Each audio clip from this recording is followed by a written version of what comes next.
Hello అండి, welcome to my channel sweet and spicy food అండి.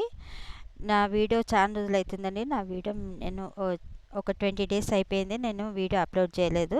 చాలా రోజుల తర్వాత మీకోసం నేను మటన్ కర్రీ చూపిస్తున్నాను. మటన్ ఎగురు చూపిస్తున్నాను. నా ఫుల్ వీడియో చూసేయండి, ఓకేనా అండి. ఇదండి 1/2 కేజీ మటన్. ఇట్లా ఉల్లిగడ్డలు వేసుకొని కడిగి పక్కన పెట్టుకోవాలన్నమాట. ఇది ఒక మీడియం సైజ్ ఉల్లిగడ్డ, ఇంకా గరం మసాలా అన్నీ అండి, పట్టా, ఇలాచి, లవంగ, సాజీరా అన్నీ, ఆకు పువ్వు అన్నీ తీసుకోవాలన్నమాట. అల్లం వెల్లుల్లి పేస్ట్ అంతే అండి. ఒక ప్యాన్ గిన్నె దేంట్లో చేస్తారో అది పెట్టుకోవాలండి. తగినంత నూనె వేసుకొని గరం మసాలాలన్నీ అన్నీ పట్టా లవంగా అన్నీ వేసేసుకొని దాంట్లో ఎండుమిరపకాయలు కూడా ఒక 4 ఎండుమిరపకాయలు ఈ విధంగా వేసుకోవాలన్నమాట. తర్వాత ఉల్లిగడ్డలు వేసుకోవాలండి. ఉల్లిగడ్డలు మంచి ఫ్రై చేసుకోవాలన్నమాట. సారీ అండి, మీకు ఇన్ని రోజులు 20 డేస్ అవుతుందండి నేను వీడియో మీకోసం చేయలేదు. ఇది ఇంతకుముందు తీసిన వీడియోస్ అనమాట. అన్ని వీడియోస్ అన్నీ నేను సేవ్ చేసుకొని పెట్టుకున్నాను మీకోసం. మళ్ళీ ఒక్కొక్క వీడియో వేస్తున్నాను. మీరు తప్పకుండా సబ్స్క్రైబ్ చేసుకోండి, లైక్ చేయండి, ఓకేనా అండి. కామెంట్ కూడా పెట్టండి, బెల్ ఐకాన్ కూడా ప్రెస్ చేయండి.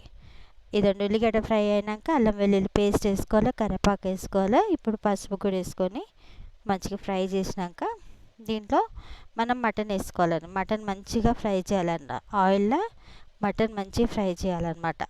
ఇదండి, ఇది ఉల్లిగడ్డ వేసి కడిగితే అనమాట. దీంట్లో అంటే మా మటన్ తోటి ఉల్లిగడ్డ వేస్తే మంచిగా అంటుకి బాగా మంచిగా ఉంటుంది అనమాట. ఇగురు అంటే మనం ఉల్లిగడ్డలు ఎక్కువ వేసుకొని కొంచెం ఘాటుగా చేసుకుంటే బాగుంటుంది అనమాట. ఇప్పుడు నేను ఏం వేసినానంటే నట్మేక్ అండి, జాజికాయ. మటన్ జల్దీ ఉడుకుతుంది అనమాట. చిన్న ముక్క పౌడర్ చేసి వేసేసారనమాట.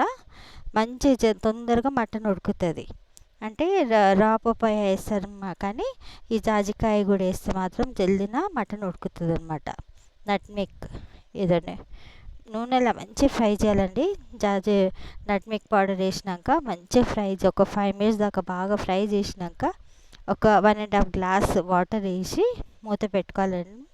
మీడియం ఫ్లేమ్లో పెట్టి ఇది మటన్ ఉడుకుతుందండి. ఒక 15 మినిట్స్లో మాత్రం మటన్ ఉడికిపోతుంది ఈజీగా. ఇదండి, 15 మినిట్స్ అయింది, మటన్ అయితే ఉడికిపోయిందండి. వాటర్ ఎందుకంటే మీడియం ఫ్లేమ్లో పెట్టి నేను మటన్ ఉడికించిన అనమాట. ఇదండి, ఈ విధంగా.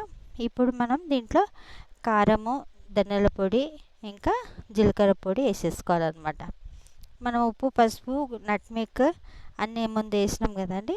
ఇప్పుడు గరం మసాలా కూడా తాలింపులను ఫస్ట్ వేసినాం కాబట్టి ఇదండి, కారం మంచి ఘాటుగా ఉండాలంటే కారం మంచిగా వేసుకోవాలండి. తర్వాత వచ్చేసి దగ్గరికి అయిపోయింది. మీది సిమ్ పైన పెట్టేసి ఈ విధంగా కొత్తిమీర వేసేసుకుంటే మీకు కావాల్సిన నిమ్మకాయ రసం పిండుకోండి, లేకుంటే లేదండి. నేను పిండలేదు ఎందుకంటే గరం మసాలా ఇంకా కారం ఫ్లేవర్ చాలా ఘాటుగా చాలా మంచిగా కుదిరిందనమాట. సర్ది దగ్గు ఏమన్నా ఉంటే ఈ విధంగా వేడి వేడి అన్నంలో ఈ విధంగా చేసుకొని తింటే సర్ది దగ్గు అన్నీ పోతాయి అన్నమాట.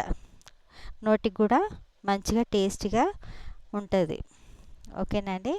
మీరు నా వీడియోలు ఎన్ని రోజులు చూడలేదండి, మళ్ళీ చూడండి, సబ్స్క్రైబ్ చేసుకొని వాళ్ళు కొత్త వాళ్ళు అయితే థ్యాంక్ యూ అండి. నా వీడియో చూసినందుకు తప్పకుండా సబ్స్క్రైబ్ చేసుకొని లైక్ చేయండి, షేర్ చేయండి, బెల్ ఐకాన్ కూడా ప్రెస్ చేయండి. Next video